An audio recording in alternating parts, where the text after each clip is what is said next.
Hello बच्चों, very good evening. क्या हाल चाल? बढ़िया। बच्चों, आज के इस लेक्चर में हम बात करेंगे पावर टॉपिक के ऊपर। इससे पहले हमने कवर किया था equilibrium and types of equilibrium.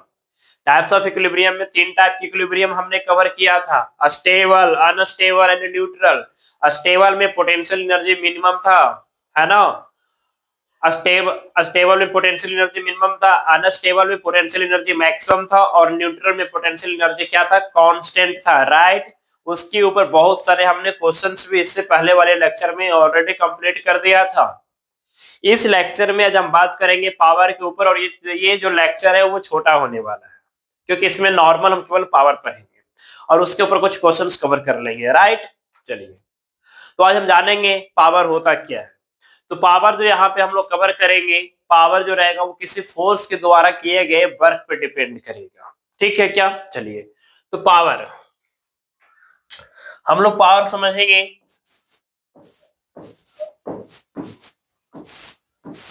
Power ये जो हमारे पास है, rate of doing work by the force. ठीक है क्या? Rate of doing work by the force.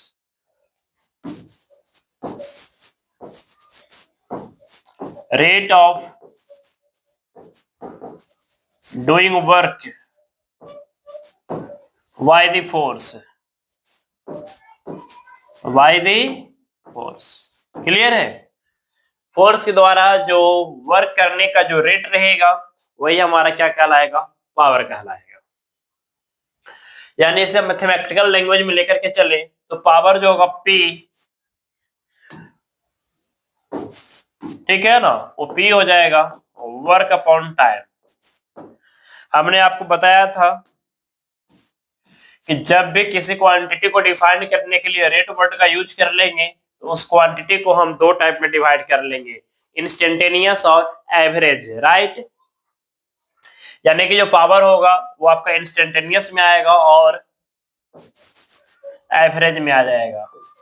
ये हमारा स्केलर क्वांटिटी होता है, यहाँ कहीं लिख लेते हैं। ये हमारे पास स्केलर होता है, ठीक है क्या? ये आपका पॉजिटिव हो सकता है, नेगेटिव हो सकता है या जीरो हो सकता है, क्योंकि वर्क हमारे पास पॉजिटिव, नेगेटिव और जीरो होता है, ठीक है। फिर इसके बाद इसके यूनिट की बात करेंगे तो हो जाएगा जूल पर सेकेंड, ठीक है क्या? जूल पर सेकेंड ये हमारा यूनिट आया। इसे हम लोग वाट के नाम से भी जानते हैं। चलिए, प्रैक्टिकल यूनिट की बात करेंगे तो वो होता है हॉर्स पावर, 1 HP, और 1 HP जो होता है वो होता है 746 वाट के इक्वल, ठीक है क्या? चलिए, तो HP जो होता है वो हॉर्स पावर यूनिट होता है और वो होता है 1 HP इक्वल टू 746 वाट, ठीक है क्या? 746 वाट, ये याद रखिएगा।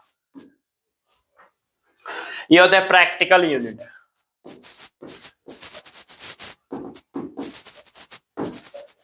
प्रैक्टिकल यूनिट ऑफ पावर, ठीक है क्या? Practical unit of power. ये था हमारे पास पावर का फॉर्मूला। पावर जो होता है हमारे पास दो टाइप का होता है, इंस्टेंटेनियस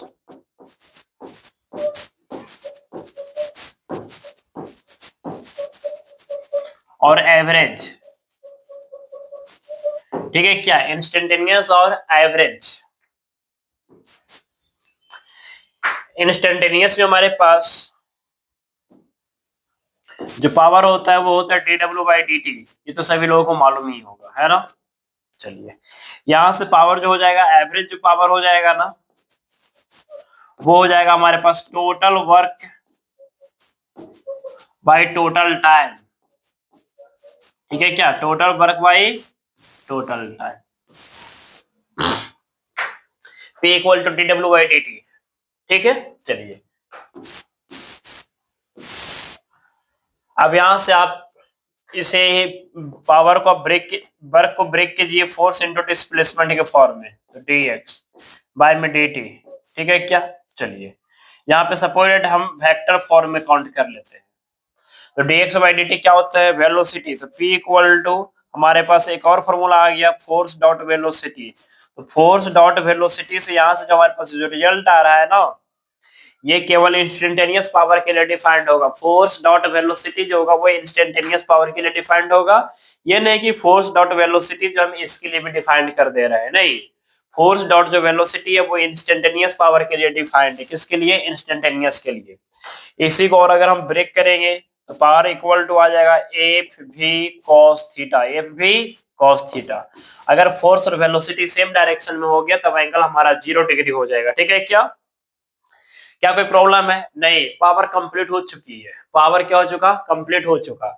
अब बस यहीं पे देखिएगा, थोड़ा सा ग्राफ के थ्रू हम और समझने की कोशिश करेंगे चीजों को। अब जैसे यहाँ पे हमारे पास जो रेट है वो किसका? वर्क और टाइम का।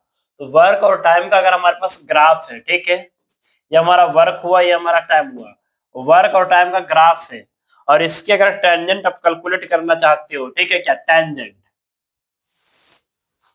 तो ये जो टेंजेंट हमारे पास जो आएगा, यानी कि जो स्लोप आएगा वो क्या देगा? D W by D T. और D W by D T यहाँ पे क्या आ रहा है? पावर आ रहा है। क्या कोई प्रॉब्लम? यानी कि वर्क वर्सेस टाइम के ग्राफ का जो स्लोप है, जो टेंजेंट है, वो हमारा क्या देगा? पावर देगा। क्या देगा? पावर देगा। अगर हमारे पास यहाँ पे पावर, कैसी पावर? इंस्टेंटेनियस, क्योंकि स्लोप से जो रिजल्ट निकलती है ना वो इंस्टेंटेनियस रिजल्ट निकलती है, राइट ना। चलिए अब बच्चों ध्यान देना, यहाँ पे ध्यान देना है कि जैसे हमारे पास P equal to D W by D T है, तो क्या D W equal to D K नहीं लिख सकते हैं क्या? D W equal to D K. Sir वो क्यों? अरे वर्क एनर्जी थ्योरम है ना, वर्क एनर्जी थ्योरम से, तो वर्क एनर्जी थ्योरम से हम D W equal to D K तो लिख सकते हैं ना, work done by all the forces equal to change in kinetic energy, यानी कि power equal to another formula आ गया डी के बाई डी टी, है ना। तो अगर यहाँ पे सपोज दैट वर्क के जगह पे काइनेटिक एनर्जी का भी अगर ग्राफ रहेगा तो काइनेटिक एनर्जी का भी स्लोप से हमारा क्या आ जाएगा? पावर आ जाएगा। क्लियर है क्या? पावर इक्वल टू डी के बाई डी टी।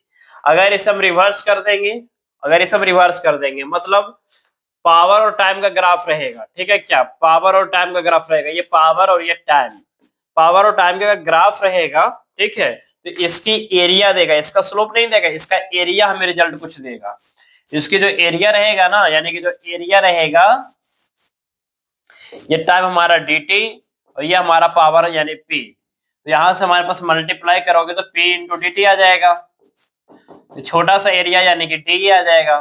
ठीक है, यहां से अगर आप करो मल्टीप्लाई, तो डी के इक्वल टू क्या हो जाएगा? p इंटू डी टी, और p इंटू डी टी से क्या आ रहा है? Kinetic energy. इसका मतलब p dt जो हो जाएगा वो हमारा काइनेटिक एनर्जी आ रहा है। अगर इसे इंटीग्रेट कर दो टोटल काइनेटिक एनर्जी दे देगा, खत्म कहानी। ठीक है क्या? क्या कोई प्रॉब्लम है? नहीं ना। चलिए, तो अब हम इसमें कुछ क्वेश्चंस को कवर करने वाले हैं, फिर उसके बाद हम इस लेक्चर को समाप्त करेंगे। चलिए, क्वेश्चन है हमारे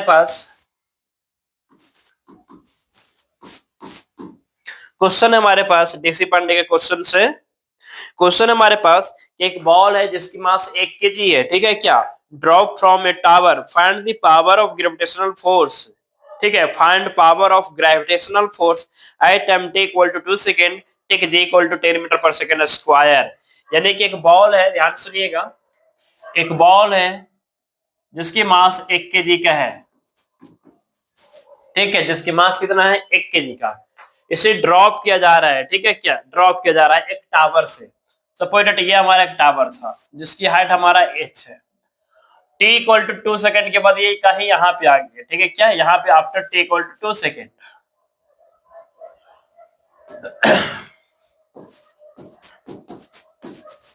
after t equal to 2 second, 2 second पे ये यहाँ पे आ गया, 2 सेकंड के बाद यहाँ पे आ गया, तो इसकी वेलोसिटी इधर कहीं होगा, है ना। चलिए, तो बताइए इसकी पावर क्या होगा 2 सेकंड। तो t इक्वल टू 2 सेकंड कह रहा है, इसका मतलब हमारे पास एक पार्टिकुलर टाइम है, और एक पार्टिकुलर टाइम का मतलब क्या हो जाएगा? एक पार्टिकुलर टाइम का मतलब हो जाएगा हमारे पास इंस्टेंटेनियस पावर पूछा जा रहा है, राइट। इंस्टेंटेनियस पावर पूछा जा रहा है, तो पावर का फॉर्मूला होता है force dot velocity, F dot V और कॉस थीटा। अब बताइएगा, फोर्स भी नीचे लग रहा होगा, ग्रेविटेशनल फोर्स, राइट, नीचे आ रहा होगा वेलोसिटी भी, तो एंगल हमारे पास कितना हो जाएगा 0 डिग्री। तो फोर्स डॉट वेलोसिटी और ये हमारा कॉस 0 डिग्री। चलिए हमारे पास फोर्स यानी कि mg मालूम नहीं है कि वेलोसिटी क्या होगा, तो वेलोसिटी कैलकुलेट कर लेंगे। सर वेलोसिटी कैसे कैलकुलेट कर लेंगे भाई, यहां से ड्रॉप किया जा रहा है यानी initial velocity 0। Equation of motion क्या होता है, v equal to U plus A T होता है ना, first equation of motion v equal to U plus A into T, right. तो v u का वैल्यू 0 प्लस a का वैल्यू हमारे पास क्या हो जाएगा, force by mass, force by mass. और वैसे एक्सीलरेशन यहाँ पे हमें मालूम है क्योंकि मोशन अंडर ग्रेविटी है, राइट। तो मोशन अंडर ग्रेविटी यानी कि g हो जाएगा 10 और ये नीचे आ रहा है तो -10 और ये भी माइनस इंटू में टी, और टी का वैल्यू कितना हमारे पास 2 सेकेंड इंटू 2 है ना। चलिए माइनस क्यों, क्योंकि डाउनवर्ड डायरेक्शन में सारे क्वांटिटी को हम लोग नेगेटिव काउंट किया करते थे, तो माइनस माइनस माइनस कैंसिल हो जाएगा। v equal to 10 to 20 metre per second, कितना 20 मीटर पर सेकेंड। इसे पुट कीजिए यहाँ पे, तो p इक्वल टू m का वैल्यू हमारे पास कितना था 1, g का वैल्यू कितना हो गया 10 और v का वैल्यू 20 यानी कि पावर आ गया 200 वाट, 200 वाट। क्लियर है क्या। नेक्स्ट क्वेश्चन, नेक्स्ट क्वेश्चन भी डीसी पांडे का ही, देखिए क्या कहता है क्वेश्चन। क्वेश्चन कहता है कि एक हॉरिजॉन्टल टेबल पे, ध्यान सुनिएगा, ये हमारा हॉरिजॉन्टल टेबल हो गया, ठीक है क्या, ये हमारा हॉरिजॉन्टल टेबल हो गया। यहाँ पे एक बॉल रखा हुआ है, यहाँ पे एक बॉल रखा हुआ है, ये हमारा एक बॉल है और ये टेबल हमारा हॉरिजॉन्टल और स्मूथ है, ठीक है क्या। इसके ऊपर एक टेंजेंशियल डायरेक्शन में फोर्स एक्ट हो गया, ठीक है, टेंजेंशियल डायरेक्शन में एक फोर्स एक्ट हो गया। चलिए एक फोर्स एक्ट हो गया टेंजेंशियल डायरेक्शन में, okay, force F,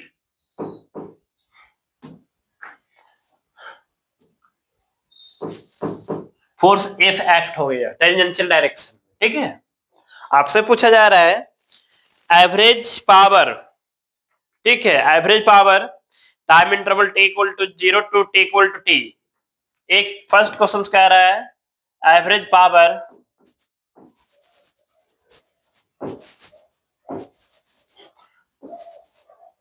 power from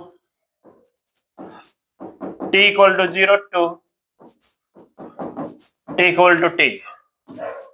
second question कहा जा रहा है instantaneous power as a function of time t।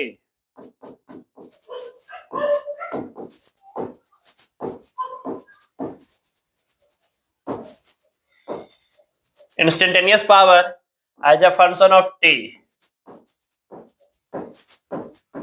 As a function of time t, as a function of time t, ठीक है क्या। t के फॉर्मेट में आपसे वर्क पूछा जा रहा है, सॉरी पावर पूछा जा रहा है, तो बहुत ही नॉर्मल सा क्वेश्चन है। अगर फर्स्ट क्वेश्चन से अगर हम बात करें, है ना, तो बच्चों एवरेज पावर पूछा जा रहा है ना, तो एवरेज पावर पूछा जा रहा है तो इसे हम दो तरीके से कैलकुलेट कर सकते हैं, ध्यान दीजिएगा। पावर इक्वल टू क्या होता है sir, work upon time. Work कितना है हमें नहीं मालूम कि वर्क कितना होगा, हमने मालूम है कि ये एस डिस्प्लेसमेंट कवर किया, कितना डिस्प्लेसमेंट कवर किया, एस डिस्प्लेसमेंट, कितना टाइम में, 0 से t टाइम में। तो हमें मालूम है कि वर्क के लिए फोर्स इंटू डिस्प्लेसमेंट कर दिया जाता है, तो फोर्स इंटू डिस्प्लेसमेंट कर दिए, इंटू कॉस थीटा आ गया इंटू टाइम t, ठीक है। दोनों की डायरेक्शन सेम होने के कारण कॉस थीटा का वैल्यू 1 हो चुकी है। फोर्स, फोर्स तो फोर्स है, डिस्प्लेसमेंट कितना है, डिस्प्लेसमेंट तो निकालना पड़ेगा। चलिए तो क्यों ना पहले हम डिस्प्लेसमेंट कैलकुलेट कर लें, बिल्कुल, तो इसे हम इक्वेशन नंबर फर्स्ट बोलेंगे, ठीक है। इक्वेशन नंबर फर्स्ट पहले ए से निकाल लेते हैं। एस इक्वल टू क्या होता है, UT plus half T square, right. S ये फैक्टर 0 हो जाएगा, 1/2। एक्सीलरेशन क्या हो जाएगा, force by mass into time का स्क्वायर, राइट। चलिए एस इक्वल टू हो जाएगा 1/2 फोर्स टी स्क्वायर बाय में एम। ये वाले वैल्यू को उठा करके पुट कर दीजिए दो इक्वेशन नंबर 1 में, equation 2 put in equation number 1, तो एवरेज पावर जो हो जाएगा वो हो जाएगा, देख सकते हैं आप, हो जाएगा हमारे पास फोर्स डॉट डिस्प्लेसमेंट, डिस्प्लेसमेंट हो जाएगा 1/2 force into T square by में एम, ठीक है क्या, बाई में एम, और नीचे में एक और टी है हमारे पास। क्या कोई प्रॉब्लम नहीं ना। अब टी से टी क्या हो जाएगा, उड़ जाएगा, एक टी से एक टी उड़ेगा, एक टी से एक टी उड़ेगा तो ऊपर में हो जाएगा एफ स्क्वायर टी बाय में 2m। This is your final answer, ठीक है क्या, ये भी आपका फाइनल आंसर हो गया। या फिर आप इसी क्वेश्चंस को इस तरीके से बना सकते हो कि पावर जो होगा वो वर्क अपॉन टाइम होगा, राइट। अब वर्क यानी कि क्या होता है, work done by all the forces equal to change in its kinetic energy. Kinetic energy क्या हो जाएगा, half mv square, initial kinetic energy 0 था, खत्म। अब हमें वेलोसिटी चाहिए, क्या चाहिए, वेलोसिटी, ठीक है ना, क्या चाहिए, वेलोसिटी। तो वेलोसिटी निकालने के लिए हम लोग क्या मालूम है कि v equal to U plus A into T, right. चलिए v इक्वल टू यू का वैल्यू 0 इनिशियल, ए का वैल्यू हमारे पास हो जाएगा force by mass into time T, right. Value put कीजिए यहाँ पे, तो एवरेज पावर हमारे पास आ जाएगा 1/2 m, और v का मतलब हो जाएगा एफ स्क्वायर बाय में एम स्क्वायर इंटू में टी, टी स्क्वायर तो स्क्वायर, नीचे में एक टी था तो टी, ठीक है। चलिए एक एम से एक एम क्या हो जाएगा, कैंसिल हो जाएगा, एक टी से एक टी कैंसिल हो जाएगा, तो क्या हो जाएगा, एवरेज पावर जो आ रहा है हमारे पास वो आ रहा है एफ स्क्वायर इंटू में टी और बाय में 2m। This is your final answer, है ना, दोनों सेम चीजें। अब बात रहा है इंस्टेंटेनियस पावर का, तो इंस्टेंटेनियस पावर के लिए हमें डिफरेंशिएशन के फॉर्म में जाना पड़ेगा, ठीक है क्या। इंस्टेंटेनियस पावर के लिए हमारे पास dw/dt के फॉर्म में जाना पड़ेगा, या तो एफ भी कॉस थीटा के फॉर्म में जाना पड़ेगा, राइट। तो dw/dt, यहाँ पे वर्क तो हमारा टाइम के फंक्शन में दिया हुआ नहीं है, नहीं है ना। जब वर्क हमारा टाइम के फॉर्मेट में गिवन नहीं है तो हम क्यों ना इस फॉर्मेट में चले जाएं, force into velocity into cos theta के फॉर्म में। तो हमारे पास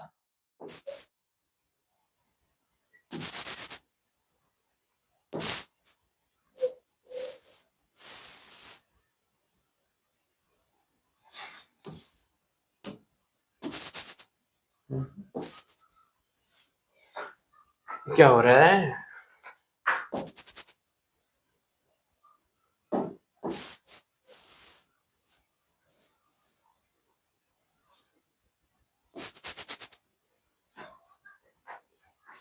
चलिए कोई बात नहीं, नेक्स्ट स्लाइड पे चले जाएंगे। यहाँ पे हमारे पास इंस्टेंटेनियस पावर dw/dt एफ भी कॉस थीटा। चलिए क्या हो रहा था जानते हो, एक मच्छर था बैठा हुआ और सिंगल टच है किए हुए हैं, एक टच यहाँ रहेगा तो दूसरा टच काम ही नहीं करेगा। देखो काम किया क्या, नहीं ना, मल्टीपल टच रहता है यहाँ पे हमारे पास, एक यहाँ बैठा हुआ रहता फिर यहाँ लिख लेते हैं, ठीक है क्या। हम सिंगल टच पे किए हुए थे, हमें लगा क्या हो रहा है, कोई बात नहीं।